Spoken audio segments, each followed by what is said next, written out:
Hi friends, இன்றைக்கி என்ன பார்க்க போகிறோம்? அவல் உப்புமா. ஓகேவா? மார்னிங் வந்துட்டு இது அவல் உப்புமா சாப்பிட்லாம், ஈவினிங்கும் இதை செஞ்சு சாப்பிட்லாம். ரொம்ப ஹெல்த்தியான ஃபுட் இது. நான் 1 டம்ளர் வந்து அவல் எடுத்திருக்கேன். 2 பேருக்கு தான் செய்கிறேன் நான் இன்றைக்கி.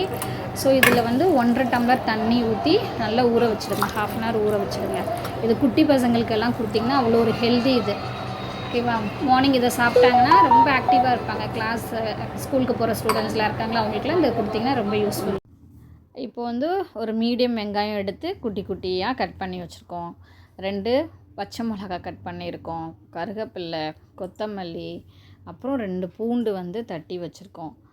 அப்புறம் ஸ்டவ் ஆன் பண்ணிவிட்டு இப்போ கடாய் வச்சிடலாமா? கடாய் வச்சாச்சு. கடாய் வந்து நல்லா சூடு ஏறட்டும். அதுக்கப்புறம் நம்ம 2 ஸ்பூன் வந்து ஆயில் ஊற்றிக்கலாம். ஆக்சுவலாக கொஞ்சம் பெரிய ஸ்பூனில் ஊற்றுங்க, அப்போ தான் வெங்காயம்லாம் நல்லா வதங்கும். ஸோ ஆயில் ஊற்றியாச்சு. எண்ணெய் கொஞ்சம் காயட்டும், வெயிட் பண்ணலாம் எண்ணெய் காயிற வரைக்கும். நான் குட்டி ஸ்பூனில் ஊற்றுறதுனால நிறைய டைம் ஊற்றுற மாதிரி தெரியும்.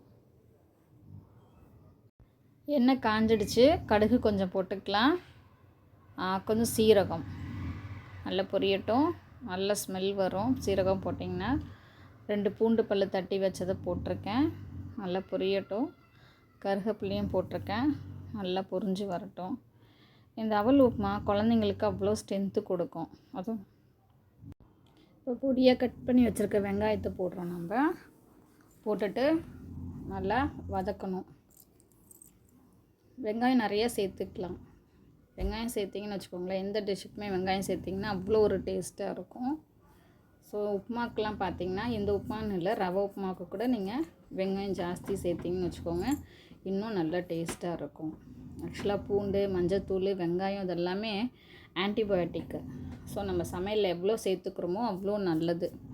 அது நம்ம சின்ன பசங்களுக்கு கொடுக்குறோன்னா அவங்களுக்கு எதிர்ப்பு சக்தி இன்க்ரீஸ் ஆகும், குட்டீஸ்க்கெல்லாம். ஸோ அதனால் வெங்காயம் நிறையா சேர்த்து நல்லா வதக்கிடுங்க. வேகாமல் இருந்தால் தான் சாப்பிட மாட்டாங்க. நல்லா வதக்கிடுங்க. நல்லா வதக்குனிங்கன்னு வச்சுக்கோங்களேன், வெந்துடும், ஈஸியாகவும் சாப்பிட்ருவாங்க. அது கஷ்டமாக தெரியாது குழந்தைங்களுக்கு. ஸோ அதில் வந்து நம்ம வதக்கும்போது கொஞ்சம் உப்பு சேர்த்துக்கலாம். உப்பு சேர்த்துட்டோன்னு வச்சுக்கோங்களேன், நான் 1 ஸ்பூன் வந்து உப்பு போட்டிருக்கேன் இந்த உப்புமாவுக்கு. வெங்காயம் ஆக்சுவலாக வெங்காயம் தக்காளி வதக்கும்போது உப்பு சேர்த்திங்கன்னா சீக்கிரம் வதங்கிடும். அதுக்காக தான் வெங்காயம் வதக்கும் போதே வந்து உப்பு சேர்ப்பாங்க. ஸோ இந்த உப்புமா வந்துட்டு காலையில் வந்துட்டு பிரேக்ஃபாஸ்ட்டுக்கு வச்சுக்கலாம். அதே மாதிரி நைட்டு கூட சாப்பிட்லாம்.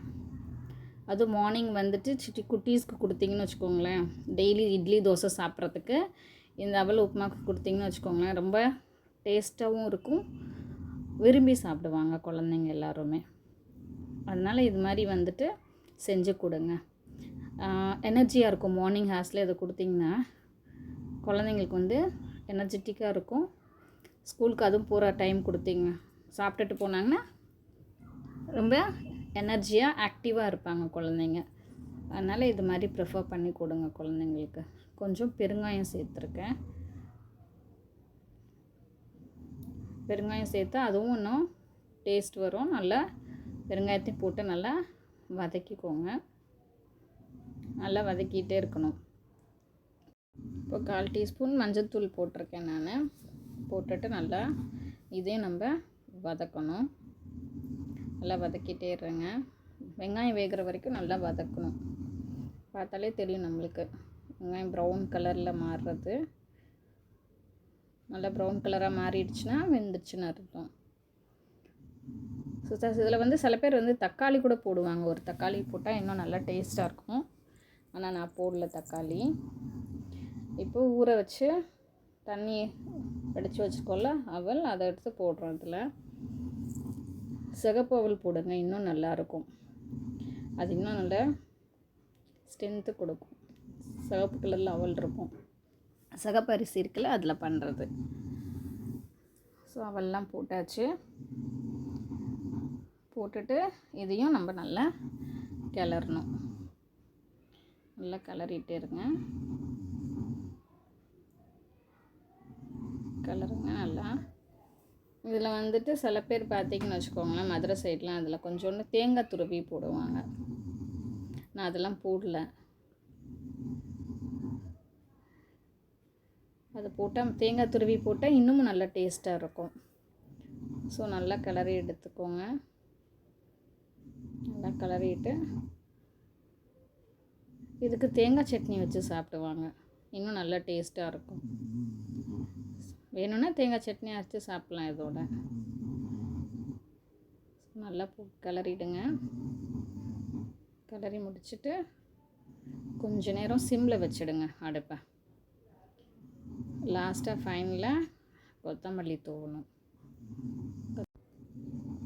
சுவையான அவல் உப்புமா ரெடி. இதை இப்போ நீங்கள் சாப்பிட ஆரம்பிக்கலாம். வாங்க எல்லோரும் சாப்பிட்லாமா?